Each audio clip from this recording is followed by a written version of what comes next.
Welcome to our Harsh Reality broadcast on the 8th of December 2014. The title of this presentation is called US Debt Passes $18 Trillion. And here is the US debt clock, and we can see from these figures it's just past $18 trillion. And what we've got to remember, this excludes unfunded liabilities such as pensions, Medicare and entitlements. In this slide we can see that the Dow Jones index is just under 18,000 points. I did a presentation back in July when the Dow Jones passed 17,000, and at that time I considered it to be far too high due to the background of the economic problems. It's now virtually 18,000. It'll be interesting to see if it actually gets to that figure, but it's quite interesting to note that as the debt is increasing in the US, so is the stock market, and there seems to be a correlation between the two at the moment. This leads me to believe that the stock market is simply fueled by debt. In this slide we can see that cheap borrowing fuels consumer credit boom. And it says demand for credit increases at fastest pace in 8 years in October, though UK mortgage approvals continue to fall. Cheap credit and fierce competition on the high street fueled a lending boom in October as buoyant demand pushed up credit growth at its fastest annual pace in more than 8 years. Borrowing via credit cards, personal loans and overdrafts increased by 6.4% in October compared with a year earlier. This is extremely worrying as far as I'm concerned, because the growth is not real, it's only being fueled by debt. In this slide it says capital controls feared as Russian ruble collapses.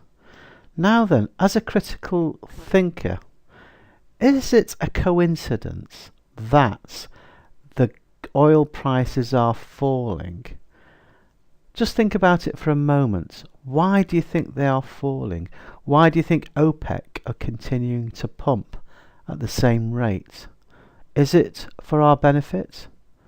Well, I don't think so. I believe it's an economic war with Russia. And as Gerald Celente says, economic wars lead to real wars. And this is something that I really do fear. The headline in the Daily Telegraph reads, "Colossal cuts needed after general election warns the IFS." Well, that is stating the obvious. We have lived beyond our means for far too long. This fairy tale existence has to end. So there's going to be a lot of economic pain ahead. If we think we are suffering from austerity now, this will be nothing compared to what we have to suffer in the future. Now, I don't like it, but I'm just being absolutely realistic about what is ahead of us. When you think about it, we have only had this lifestyle because we've borrowed from the future. I have tried so hard to warn people about the tough economic difficulties ahead, but many do not understand the magnitude of the problem.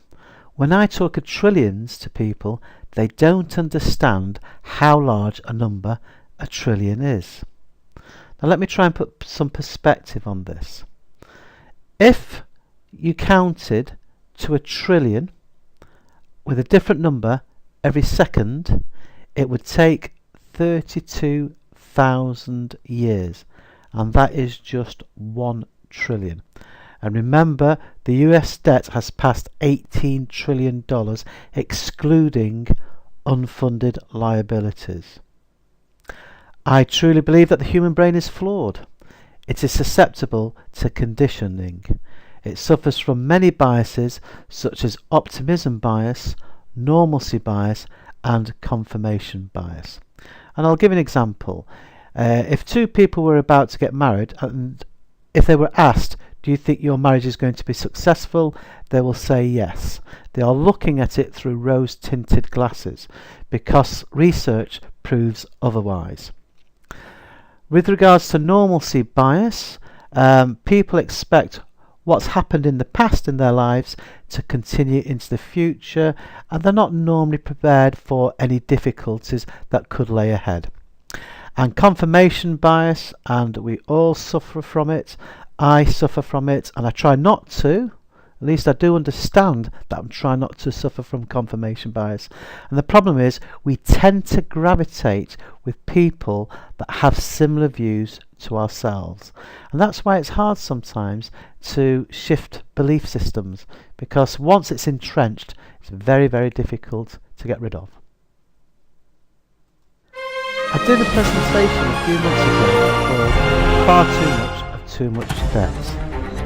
At the time, the US debt was $17.5 trillion and the Dow Jones Index had just passed 17,000. Well, things have changed from then and the debt has got a lot worse. And I'd just like you to see it again and see what you